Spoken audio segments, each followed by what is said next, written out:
பெண்கள் தங்கள் கருமுட்டையை பாதுகாத்து வைத்து வாழ்க்கையில் நல்லா சம்பாதிச்சு செட்டில் ஆனதுக்கப்புறம் குழந்தை பெற்றுக்கொள்ளுங்கள் என கூறி பிரபல தெலுங்கு நடிகர் ராம் சரணினுடைய மனைவியும் தொழிலதிபருமான உபாசனா சர்ச்சையில் சிக்கியிருக்கிறார். அவர் என்னதான் சொல்லியிருக்கிறார் இந்த விஷயத்துல? இது பற்றிய முழுமையான தகவல்களுடன் இணைகிறார் சிறப்பு செய்தியாளர் ரஞ்சித். Over to Ranjith. வணக்கம் நேயர்களே. பிரபல தெலுங்கு நடிகர் ராம் சரணின் மனைவி உபாசனா கோனிடேலா இப்போ சர்ச்சையில் சிக்கியிருக்கிறாங்க. இவங்க ஒரு பிரபல தொழிலதிபர், செல்வ செழிப்பான குடும்பத்தில் பிறந்தவங்க. சமீபத்தில் ஐஐடி ஹைதராபாத்தில் நடந்த ஒரு நிகழ்ச்சியில் கலந்துக்கிட்டு மாணவர்கள் மத்தியில் பேசும்போது அந்த வீடியோவையும் தன்னுடைய சோசியல் மீடியாவில் பக்கத்தில் அவங்க ஷேர் பண்ணியிருக்கிறாங்க. மாணவர்கள்கிட்ட அவங்க பேசும்போது சொன்னது என்னன்னா, பெண்கள் உங்களுடைய கருமுட்டையை மருத்துவமனையில் உறைய வைத்து சேமித்து வச்சுக்கோங்க. நீங்கள் எப்போ நினைக்கிறீங்களோ அப்போ திருமணமும் அதன் பிறகு உங்களுக்கு சரியான நேரம்னு தோணும் போது உங்கள் விருப்பப்படி குழந்தை பெற்றுக்கங்க அப்படின்னு அவங்க மாணவர்கள் மத்தியில் பேசினாங்க. காசு பணமெல்லாம் சம்பாதிச்சு நிதி சுதந்திரம் கிடைக்க வேண்டும், அதுதான் முக்கியம்.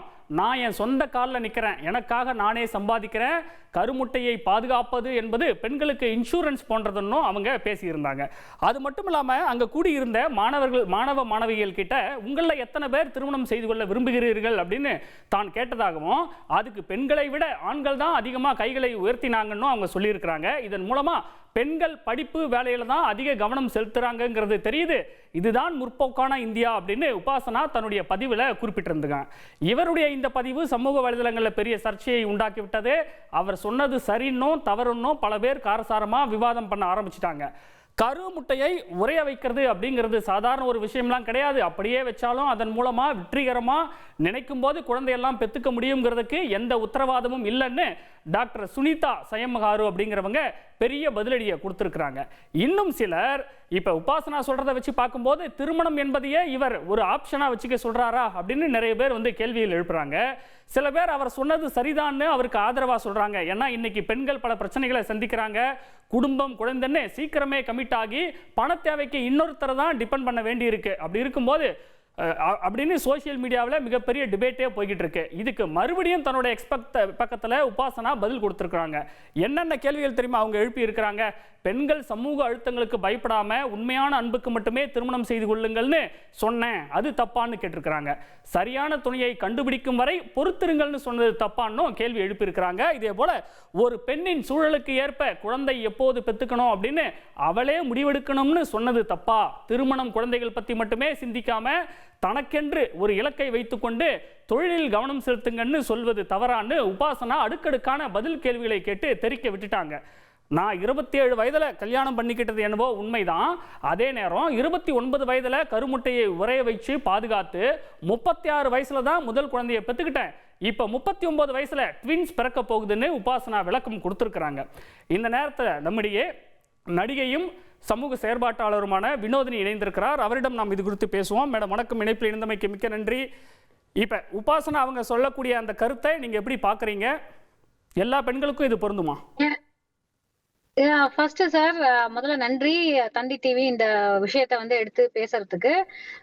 ஒரு சின்ன விஷயம் நான் சொல்லிக்கிறேன். நீங்க சர்ச்சை உருவாக்கி இருக்கு அப்படின்னீங்க. நான் சர்ச்சையா இதை நான் பார்க்கல. அவங்க சொன்னது ஒரு ஸ்பார்க் த டிபேட், அதாவது இது ஒரு விவாத பொருளா மாறி இருக்கு. இது ஒரு நல்ல விஷயம் அப்படிங்கறத முதல்ல எடுப்புல நான் சொல்லணும்.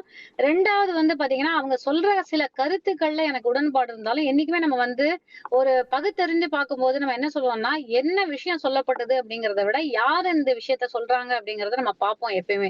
ஏன்னா அதுவும் இன்னைக்கு எல்லா விஷயங்களுமே அதாவது எல்லாமே அரசியல் அப்படின்னு பார்க்கக்கூடிய ஒரு ஆள்னா, அப்படின்னு இருக்கும்போது இதுல என்ன சின்ன ஒரு நுண்ணிய ஒரு அரசியல் இருக்கு அப்படின்னாக்க, இத சொல்வது அவங்க ஒரு மிகப்பெரிய மல்டி ஸ்பெஷாலிட்டி ஹாஸ்பிட்டலுடைய ஒரு வாரிசு. அதுவும் மட்டும் இல்லாம அவங்க ஆண்டர்பிரனர், அவங்க தொழிலதிபர் அப்படின்னு நீங்க சொன்னீங்க. அவங்க தொழிலதிபர்னா அந்த தொழில் என்ன அப்படின்னாக்கா மருத்துவ தொழில். இன்னைக்கு மருத்துவம் கல்வி அப்படிங்கறதே இன்னைக்கு இந்தியா போன்ற ஒரு 3ஆம் உலக நாடுல ஒரு தொழிலா மாறிடுச்சு. அப்படிங்கும் போது அது ஒரு சேவையா இருந்தது, இன்னைக்கு தொழிலா மாறிடுச்சு. It's a $multi-million business. அப்படின்னு இருக்கும்போது இவங்க இவங்களுடைய அந்த ஆப்வியஸ்லி இந்த ஹாஸ்பிட்டல் பேர் நான் சொல்ல விரும்பல, எல்லாருக்குமே தெரியும். அது மட்டும் இல்லாம பல ஹாஸ்பிட்டல்ஸ், மல்டி ஸ்பெஷாலிட்டி ஹாஸ்பிட்டல்ஸ்ல இன்னைக்கு ஒரு மெடிக்கல் ஃபீல்டுல பார்க்கும்போது ஐவிஎஃப், அப்புறம் இந்த எக்ஸ ஃப்ரீஸ் பண்றது, அப்புறம் கிரையோஜெனசிஸ், இந்த மாதிரியான விஷயங்கள்லாம் பாத்தீங்கன்னா ஒரு பல லேக்ஸ் பிசினஸ். இது ஆக்சுவலா இது க்ரோர்ஸ்க்கான பிசினஸ். அப்படி இருக்கும்போது இவங்க சொல்றது ஓகே, ஆனா யாரு சொல்றாங்க அப்படின்னு பார்த்தா இந்த பிசினஸ்ல இருக்கக்கூடியவங்க சொல்றாங்க. சோ இதனால யாருக்கு லாபம் அப்படின்னு நம்ம பார்த்தோம்னா, டைரக்டா வந்து அந்த மெடிக்கல் ஃபீல்டுல இருக்கக்கூடிய அந்த மெடிக்கல் ஆண்டர்பிரினர்ஸ் அவங்களுக்கு தான் வந்து லாபம். இதுல டாக்டர்ஸ் தான் அப்படிங்கறத விட அந்த கம்பெனிஸ், அந்த மல்டிநேஷனல் கம்பெனிஸ் அவங்களுக்கு தான் வந்து லாபம். இது வந்து பியூர்லி வந்து ஒரு கேபிட்டலிஸ்டிக் ஐடியா அப்படிங்கிற மாதிரி தான் நான் அதை பாக்குறேன். ரெண்டாவது நீங்க கேக்குறீங்க. நன்றிங்க மேடம். சொல்லுங்க. சுருக்கமா. ஓகே. இன்னும் ஒரே ஒரு விஷயம் மட்டும் சொல்லிடுறேன். நீங்க வந்து மேரேஜ் அப்படிங்கறது இவங்களே வந்து கல்யாணம் செஞ்சுக்கிறதே வந்து ஒரு ஆப்ஷன் பெண்களுக்கு. நீங்க குழந்தை பெறுவதோ பெறாமல் இருப்பதோ ரெண்டுமே வந்து ஒரு ஆப்ஷன் அப்படின்னு சொல்லியிருந்தாங்கன்னா எனக்கு பிரச்சனை இல்ல. ஆனா நீங்க குழந்தை பெத்துக்கோங்க, பட் ஆனா இதை இந்த மூலமா நீங்க பெத்துக்கோங்க, ஃபியூச்சர்ல உங்களுக்கு அது உதவும் அப்படின்னு அவங்க வந்து ஒரு ப்ராடக்ட் வந்து ஏதோ சேல் பண்ற மாதிரி இருக்கு எனக்கு. அதுதான் என்னுடைய பாயிண்ட். நன்றிங்க மேடம். இணைப்பில் வந்து உங்களுடைய கருத்துக்களை பகிர்ந்தமைக்கு மிக்க நன்றிங்க மேடம். அடுத்ததாக நம்முடைய குழந்தையின்மை சிகிச்சை நிபுணர் பத்மினி ஜானகி இணைகிறார். மேடம் வணக்கம். இணைப்பில் இணைந்தமைக்கு நன்றி. இப்போ அவங்க உபாசனா சொன்னது போல வந்து கருமுட்டையை வந்து உரைய வைத்து பாதுகாத்து எந்த வயதில் வேணா குழந்தையை பெற்றுக்கலாமா, எப்படி? வணக்கம். அண்ட் தந்தி டிவிக்கு நன்றி இந்த விஷயத்த இவ்வளோ டீட்டெயிலாக பேசுறதுல. ஸோ நம்ம எப்பவுமே ஒரு விஷயத்த வந்து யார் சொல்றாங்கங்கிறத ரொம்ப பாதர் பண்ணி நம்ம என்ன சொல்றாங்க அது நல்ல விஷயமா நல்ல விஷயம் இல்லையாங்கிறத விட்டுடுறோம். அது மாதிரி தான் இந்த விஷயமும். ஸோ முதல்ல நீங்க கேட்ட கேள்வி, ஒரு கருமுட்டையை வந்து நம்ம பாதுகாத்து 100% ஒரு கேரண்டி கொடுக்க முடியுமா? நான் வந்து 29 வயசுல இதை ஃப்ரீஸ் பண்ணி 35 வயசுலயோ 40 வயசுலயோ கேரண்டியா என்னால குழந்தை பெற்றுக்க முடியுமானா இல்லை. ஐ திங்க் மெடிக்கலி எந்த விஷயத்துக்குமே 100% கேரண்டி கொடுக்க முடியாது. அதே மாதிரி தான் இது. அதே மாதிரி அவங்க சொன்ன விஷயத்துல இன்னொரு விஷயம் நம்ம கவனிக்க வேண்டியது என்ன அப்படின்னா, இது வாட் ஒர்க்ஸ் ஃபார் யூ. உங்களுக்கு எது சரியா இருக்குமோ, இது காஸ்ட்லி, இது பணக்காரங்க மட்டும் தான் பண்ண முடியும் அப்படின்னு நம்ம ஒரு அசம்ஷன்ஸ்குள்ள போறதுக்கு முன்னாடி இது நிஜமாவே என்ன காஸ்ட், நம்ம ஊர்ல, நம்ம சென்னையில இல்ல நம்ம பெங்களூர்ல எங்க இருக்கோமோ அங்க என்ன காஸ்ட், அது நமக்கு ஒர்க் அவுட் ஆகுமா அப்படிங்கறது நீங்க நேரா போய் தெரிஞ்சுக்கிறது இன்னுமே பெட்டர் தென் ஒருத்தர் சொல்லிட்டாங்க ஒரு 4 பேர் அதை எதிர்க்கிறாங்க நானும் எதிர்ப்பேன் அப்படிங்கறதுல வந்து ஒரு பிரயோஜனமும் இல்லை. என்ன பொறுத்த வரைக்கும் ஒரு கருமுட்டை பாதுகாத்து வைக்கிறது வந்து பெண்களுக்கு நிறைய ஃப்ரீடமையும் நிறைய சாய்ஸஸையும் கொடுக்க தான் போகுது. ஸோ நான் அவங்க சொன்னதை வந்து கண்டிப்பா சப்போர்ட் பண்றேன். அவங்க யாருங்கிறத தாண்டி அவங்க சொன்ன விஷயத்த I think it is something that we need for the society right now. நன்றிங்க மேடம். உங்களுடைய கருத்தை சொன்னதுக்கு மிக்க நன்றி. நேர்களே, இந்த விவகாரத்தில் சமூக வலைதளங்களில் ஆளாளுக்கு அதாவது தொடர்ந்து பல்வேறு கருத்துக்களை பதிவிட்டு வருவதனால இந்த சர்ச்சை வந்து பூதாகரமாக இருக்கிறது என்பது குறிப்பிடத்தக்கது.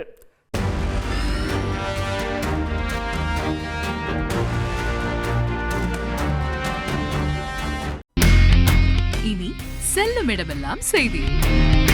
தந்தி டிவியின் வாட்ஸ்அப் சேனலை ஃபாலோ பண்ணினா செல்ல இருக்கும் இடமெல்லாம் செய்தி. இதோ QR கோட் இப்பவே ஸ்கேன் பண்ணுங்க, ஃபாலோ பண்ணுங்க.